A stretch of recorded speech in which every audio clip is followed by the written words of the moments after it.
1626 Médias, la voix des jeunes qui vivent leur territoire. Alors bonjour, bienvenue sur 1626 Médias, la radio des jeunes de la mission locale. Donc nous avons avec nous Monsieur Le Marchand. Bonjour. Bonjour. Donc merci à vous d'être avec nous aujourd'hui. Donc nous sommes venus pour interviewer la médiathèque d'Agneaux. Pour vous, qu'est-ce qu'une médiathèque? Alors, une médiathèque, souvent, on pense que ça permet d'emprunter des livres, des films, de la musique, etc. Faut savoir quand même que c'est des lieux qui ont beaucoup évolué ces dernières années. Et dans une médiathèque, maintenant, on peut faire toutes sortes de choses, quoi. Ça nous arrive très souvent d'aider des gens sur de l'informatique, par exemple. On a ouvert récemment un Fab Lab, donc dans lequel nous nous trouvons aujourd'hui. Et c'est des activités qui sont venues se rajouter aux fonctions habituelles des médiathèques. D'accord. Voilà. Donc l'image qu'on a de ce métier qui est un petit peu ancienne, un petit peu poussiéreuse, il faut savoir qu'elle a bien changé. Quelles sont les études qu'il faut faire pour travailler dans une médiathèque? Pour vous. Alors, pour travailler dans une médiathèque, la meilleure solution, à mon avis, c'est de passer à un DUT métier du livre. Les DUT métiers du livre, donc c'est 2 ans après le bac, normalement.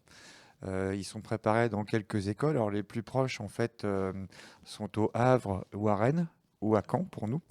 Et donc, il faut se renseigner un petit peu sur ces carrières-là.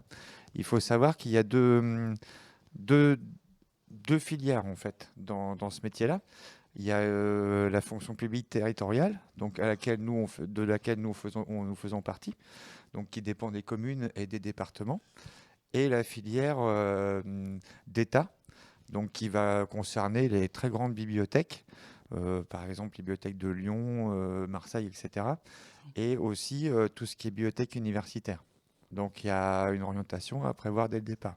On rentre sur concours généralement, sauf pour les emplois qui sont vraiment, en fait, ce qu'on appelle chez nous les agents du patrimoine, en fait, qui n'ont pas de condition de diplôme.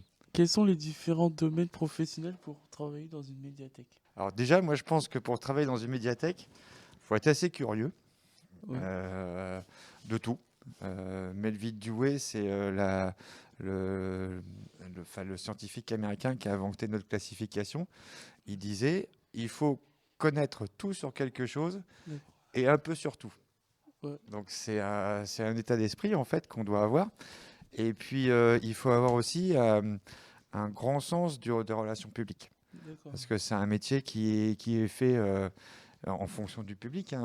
La base du métier, c'est de recevoir du public. Donc ça, c'est quelque chose qu'on doit avoir comme goût et puis maîtriser.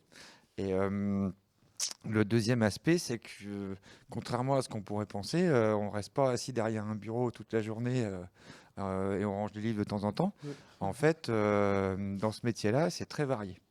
C'est un métier, quand on arrive le matin, on ne sait pas ce qu'on va faire dans la journée, en fait. Très diversifié, quoi. Voilà, c'est ça. D'accord. Il y a un aspect donc de gestion des collections. Il y a beaucoup de choses qui sont liées au public. Et il y a aussi pas mal de tâches administratives, D'accord. de l'administratif, de l'animation. On fait beaucoup d'animation aux médiathèques en Pour 2022. les enfants, tout ça. Ah oui, oui, Ouais. c'est une composante importante. C'est bien. Voilà. Donc c'est assez varié. Donc voilà.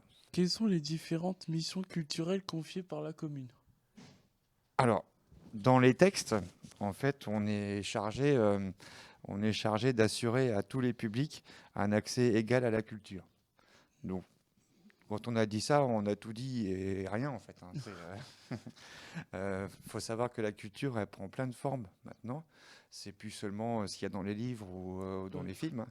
La culture, c'est quelque chose qui est particulier à chacun.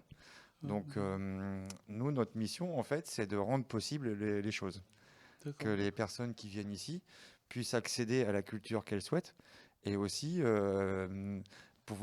puissent exprimer la leur. Quels sont pour vous les différents types de médiathèques?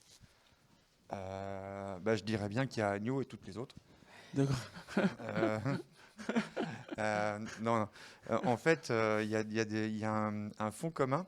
Simplement, dans le métier, il y a plusieurs approches. D'accord. Ouais. Nous, je sais que sur Agneaux, on est très orienté public. C'est-à-dire que souvent, par boutade, je dis les gens nous intéressent plus que les livres. Ouais, c'est vrai. Ça, c'est ce qui s'explique que par moment, ici, ça ressemblera plus à un centre social qu'à une médiathèque. Ouais.